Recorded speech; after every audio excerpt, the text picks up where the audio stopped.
រឿងកំប្រុកតូចនិងផ្លែឈើមាសនៅក្នុងព្រៃធំមួយមានកំប្រុកតូចមួយឈ្មោះណាំវ៉ាជាសត្វដែលចូលចិត្តដេកនិងស៊ីផ្លែឈើណាស់ថ្ងៃមួយគាត់បានឃើញផ្លែឈើមួយផ្លែធំជាងគេបង្អស់មានពណ៌មាសភ្លឺចែងចាំងនៅលើមែកឈើខ្ពស់បំផុតគាត់ពិតជាចង់បានផ្លែឈើដ៏ឈ្ងុយឆ្ងាញ់នោះណាស់ហើយគិតថាបើបានផ្លែឈើនោះមកគាត់នឹងមានថាមពលលោតបានខ្ពស់ជាងគេក្នុងព្រៃទាំងមូលណាំវ៉ាចាប់ផ្ដើមលោតចុះលោតឡើងជីយាមឡើងទៅលើមែកឈើប៉ុន្តែវាខ្ពស់ពេកហើយរអិលណាស់គាត់ព្យាយាមរុញគល់ឈើតូចៗមកជន់ឡើងប៉ុន្តែក៏នៅតែមិនដាល់គាត់អង្គុយយំតិចៗនៅគល់ឈើដោយមានអារម្មណ៍អស់សង្ឃឹមគាត់គិតថាគាត់ជាកំប្រុកដែលខ្សោយជាងគេព្រោះមិនអាចយកផ្លែឈើមាសនោះបានពេលនោះសត្វទីទួយចាស់មួយក្បាលឈ្មោះលោកតាហ៊ូដែលមានប្រាជ្ញាច្រើនបានហើរមកទុំនៅលើមែកឈើក្បែរនោះលោកតាហ៊ូបានសួរណាំវ៉ាថាតើមានរឿងអ្វីកើតឡើងណាំវ៉ាក៏បានរៀបរាប់ពីបំឡងចង់បានផ្លែឈើមាសនោះលោកតាហ៊ូបានញញឹមហើយនិយាយថាចៅអើយជួនកាល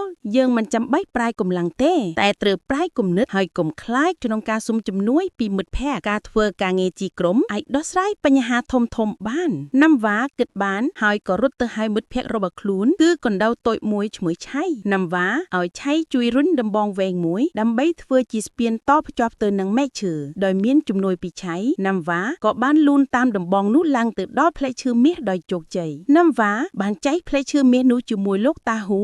និងឆៃយ៉ាងរីករាយហើយពួកគេដឹងថាការសហការគឺសំខាន់ជាងការធ្វើម្នាក់ឯង